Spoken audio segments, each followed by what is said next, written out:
This momentous decision by the government on the MSMEs reclassification based on turnover is a huge positive for the manufacturing sector. The very fact now that from capital investment the government has shifted to turnover based classification is the most sensible and a mature decision taken by our government.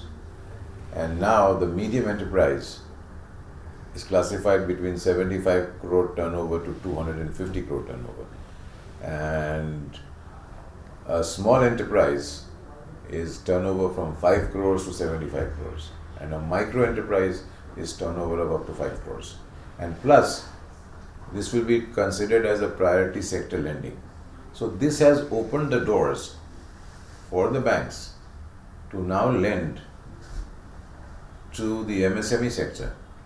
It has also helped the MSME sector in getting funds at a lower cost because it is a priority sector lending. Thirdly, a lot of companies who are highly technically involved, financially evolved, management is very good, will all be covered under this 250 crores turnover, and these companies will actually be the torchbearers of taking this sector forward, and for other smaller companies to emulate them in their path of daily management, strategic growth for the future, and various other issues.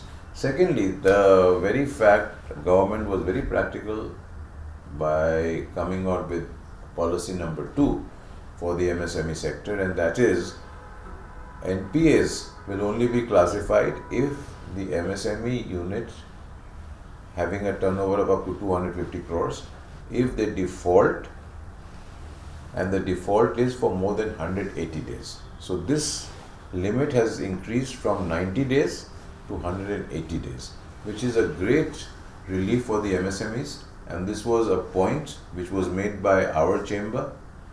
Even on classification, our chamber made repeated requests to the government that classification should be on turnover, because world over the turnover factor does come in, and plus by doing this the government has also aligned the whole MSME sector to the GST regime.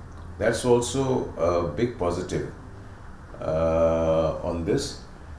So I think it's a great move by the Modi government, and this will definitely pay rich dividends in terms of creating employment, in terms of contribution of manufacturing to the GDP sector.